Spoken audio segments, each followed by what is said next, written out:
আসসালামু আলাইকুম। প্রতিভা কণ্ঠ টেলিভিশনের পক্ষ থেকে সবাইকে স্বাগতম। আপনাদের সাথে আছি আমি মোসাম্মদ জান্নাতি আক্তার।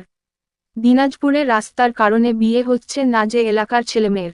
দিনাজপুরের নবাবগঞ্জ উপজেলার ভাদুরিয়া ইউনিয়নের কাশিয়ারা, শিবরামপুর, হরিণাসহ প্রায় 10 গ্রামের মানুষের চলাচলের একমাত্র রাস্তাটির বেহাল দশা।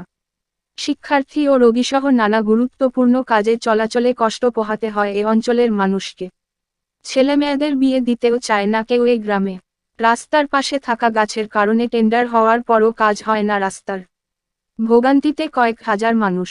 জনদুর্ভোগ ও বিড়ম্বনার অবসান ঘটাতে রাস্তাটি পাকা করা প্রয়োজন এবং রাস্তাটি পাকা করার জন্য গাছগুলো টেন্ডারের মাধ্যমে কর্তন করার জন্য সংশ্লিষ্ট কর্তৃপক্ষের হস্তক্ষেপ কামনা করেন স্থানীয়রা।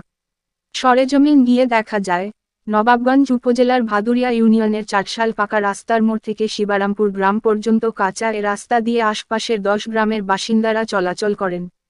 প্রত্যেক বছর বর্ষা মৌসুম এলেই বৃষ্টিতে কাদা জমে এসব গ্রামের বাসিন্দাদের চলাচলের একমাত্র রাস্তাটি ব্যবহারের অনুপযোগী হয়ে পড়ে। ছেলেমেয়েদের বিয়ে দিতেও চায় না কেউ এই গ্রামে। গ্রামবাসী বারবার দাবি জানানো সত্ত্বেও রাস্তাটি পাকাকরণের উদ্যোগ নেননি জনপ্রতিনিধিরা। এতে প্রায় 10 গ্রামের 20,000 বাসিন্দা ও স্কুলের শিক্ষার্থীরা ভোগান্তিতে পড়েছেন। একটু বৃষ্টি হলেই রাস্তাটি দেখে মনে হয় হাল চাষ করার জমি। কর্দমাক্ত রাস্তা দিয়ে চলাচলে এলাকাবাসীকে সীমাহীন দুর্ভোগ পোহাতে হচ্ছে। স্কুল কলেজের ছাত্রছাত্রীসহ শিশু শিক্ষার্থী ও পথচারী এবং মসজিদের মুসল্লিদের চলাচলে দুর্ভোগের শেষ নেই। রাস্তাটির পাশে থাকা গাছ কর্তন না করার ফলে টেন্ডার হওয়ার পরেও কাজ শুরু হয়নি।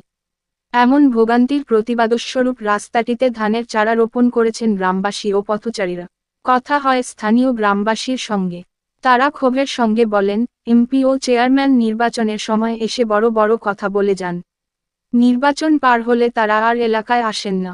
আমরা এ এলাকার মানুষ কি অপরাধ করছি জানি না, যার খেসারত আমাদের দিতে হচ্ছে। গ্রামের রাস্তার এমন বেহাল দশা যে বর্ষা মৌসুমে আমরা ভয়ে ঘর থেকে বের হতে পারি না। ছেলেমেয়েরা স্কুলে যেতে পারে না।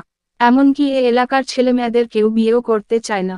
বর্ষার সময় আমরা ধান বাজারে বিক্রি করতে পারি না, সময়মতো বাজার করতেও পারি না।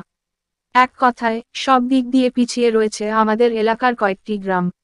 নবাবগঞ্জ উপজেলার ভাদুরিয়া ইউনিয়নের 8 নং ওয়ার্ডের ইউপি সদস্য মোনারুল ইসলাম বলেন, স্থানীয় এমপি ও চেয়ারম্যানকে বারবার বলেও গাছ কাটার বিষয়ে কোনো সমাধান করতে পারেননি গ্রামবাসী।